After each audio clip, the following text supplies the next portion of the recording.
This is Frank Fortunato with CATEX TV. Today is Tuesday, October 11th, 2011. The Wall Street protests have now moved uptown to the Upper East Side. People are protesting the areas where the affluent people live. 50 demonstrators were also arrested in Boston last night who were protesting there as an offshoot of these demonstrations. It continues to go on. Here's also what continues to go on. This is the longest running soap opera we've seen in a while, Transatlantic Re. The long-running saga is going to take another unexpected twist. There's news of another potential bidder. Transatlantic announced today that it's entered into a confidentiality agreement and begun discussions with an additional party.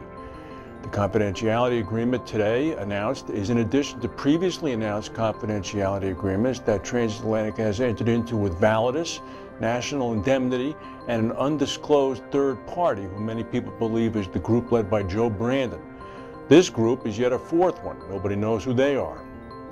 Meanwhile, in western Mexico, Hurricane Jova is a Category 3 storm. It's churning away toward the port city of Manzanillo. It's got winds of about 115 miles per hour. National Hurricane Center says that they expect it to slam into the Mexican coast tonight as a major hurricane. Meanwhile, in New Zealand, rough weather has jostled that container ship stuck off the coast and worsened its oil leak fivefold to make it the country's worst ever maritime environmental disaster. Oil has now washed up on the pristine beaches near Tauranga on New Zealand's North Island. According to the government, the ship has been foundering since it ran aground on October 5th on the Astrolabe Reef, about 14 miles from Tauranga, and the government wants to know why the ship crashed into the well-charted reef in calm weather. The ship owner has given no answer to that one. Meanwhile, in London, a pair of insurance market veterans have formed a managing general agency based in London that's going to provide P&C coverage to U.S. home builders. Cove Program Underwriters has been established by Paul Jansen and Kevin Hastings, the founder of London broker Jansen and Hastings Intermediaries. Cove will work with LA-based Cove Programs Insurance Services, a newly formed surplus lines broker. Meanwhile, JLT has completed its acquisition of a 50.1 stake in the Chilean broker Orbital.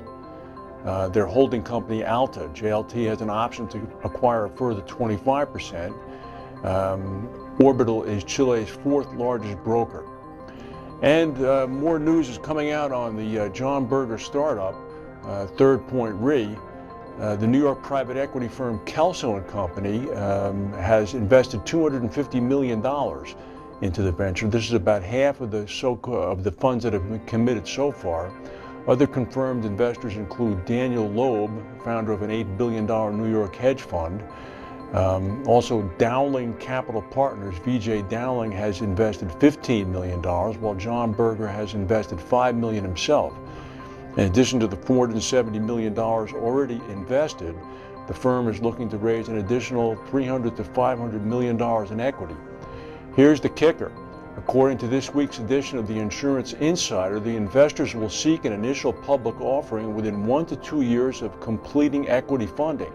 If an IPO has not occurred within 5 years, each of the founding partners has the right to close down the company.